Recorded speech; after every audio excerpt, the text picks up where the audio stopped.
Il était une fois, dans une région très reculée de notre monde, une petite créature haute comme 3 pommes.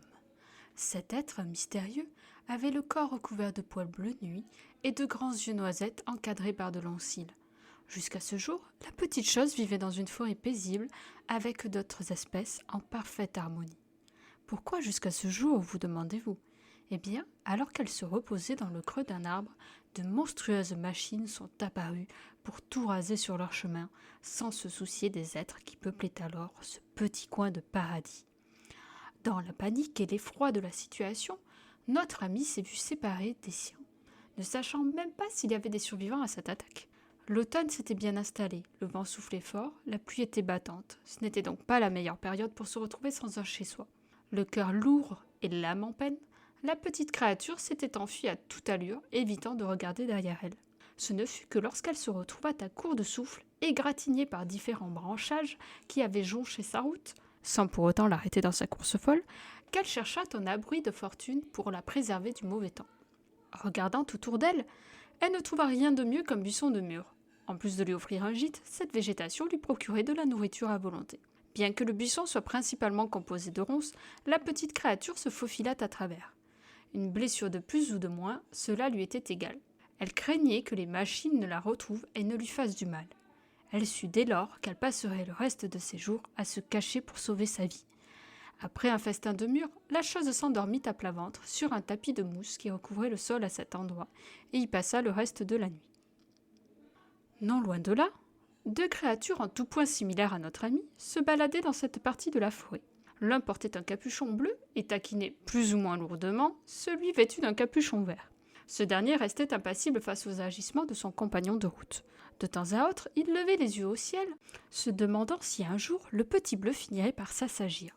Puis finalement, après mûre réflexion, se répondit à lui-même que cela n'arriverait jamais. Donc autant se résigner, accepter ce qu'il ne pouvait changer. Le petit bleu attrapa le sabre laser violet accroché à sa ceinture et se mit à courir sur le sentier, frappant des ennemis invisibles. Jouant ainsi en toute insouciance, il n'entendit pas le petit vert le mettre en garde. Il trébucha sur une grosse branche qui avait dû se décrocher de l'arbre à cause du vent de la nuit passée. Désormais face contre terre, il réalisa que son sabre était tombé bien plus loin que lui. Il le chercha un instant du regard, désemparé de l'avoir définitivement perdu, avant de le repérer près d'un buisson de mûres. Il se releva difficilement, puis se frotta pour se débarrasser de quelques saletés. Il s'avança alors dans la direction de son précieux jouet. Alors qu'il s'apprêtait à s'en saisir, un bruit en provenance du mûrier le fit sursauter et fuir. Il se précipita alors pour se cacher derrière le petit ver, bredouillant et pointant du doigt l'endroit effrayant. Son ami souffla, secoua la tête.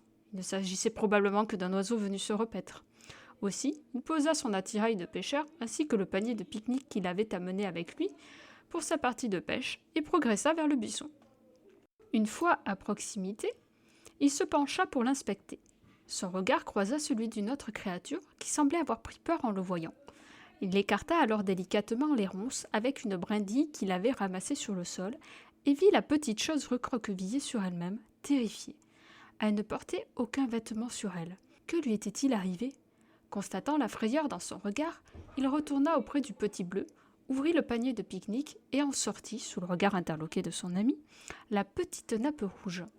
Ne comprenant pas ce qu'il se passait, le courageux imaginaire regarda le pêcheur retourner vers la source de ses inquiétudes. Puis, le vit s'engouffrer dans les ronces. Le petit ver s'approcha doucement de la créature et remarqua qu'elle paraissait être de la même espèce qu'eux.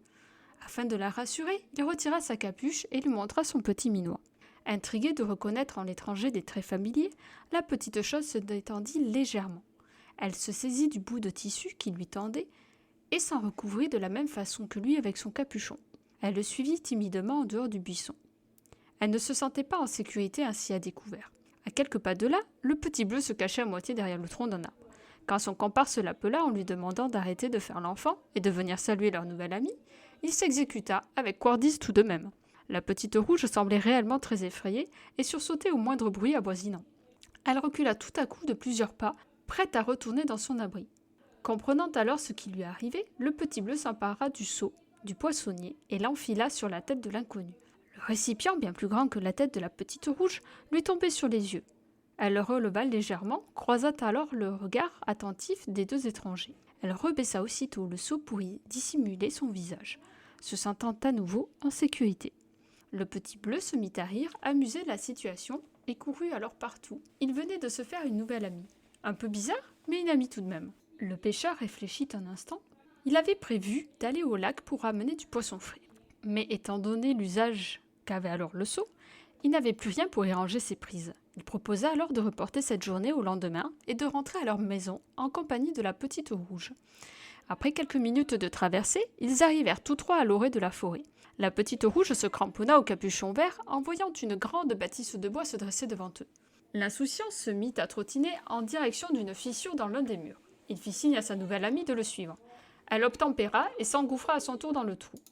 De l'autre côté, à l'intérieur de la maison, elle découvrit que les deux encapuchonnés avaient élu domicile ici même.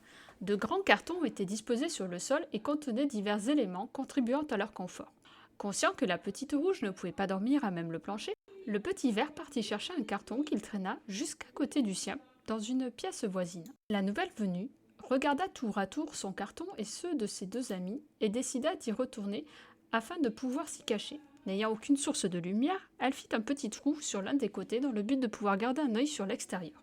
Le petit bleu, voulant se rapprocher de son ami, rentra par une brèche dans son carton et le fit renverser jusqu'à ce qu'il atterrisse contre celui de la petite rouge. Son abri tenait ainsi en équilibre.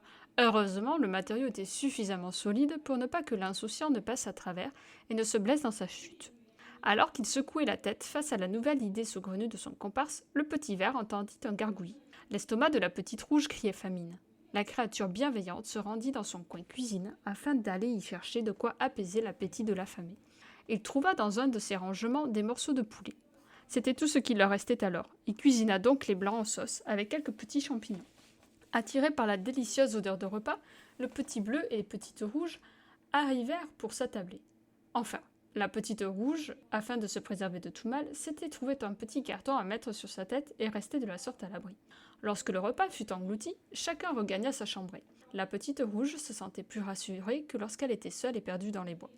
Elle espéra alors que tout se passerait bien avec ses nouveaux amis et que personne ne viendrait jamais leur faire du mal, ainsi planqués. De son côté, le petit vert s'interrogeait sur ce qui avait bien pu se passer pour que la créature soit si effrayée. Il s'endormit en se disant qu'il le lui demanderait lorsqu'il aurait réussi à acquérir davantage la confiance de la nouvelle venue. Le petit bleu, lui, n'était pas prêt à dormir. Il s'amusa une bonne partie de la nuit avec un volant de véhicule.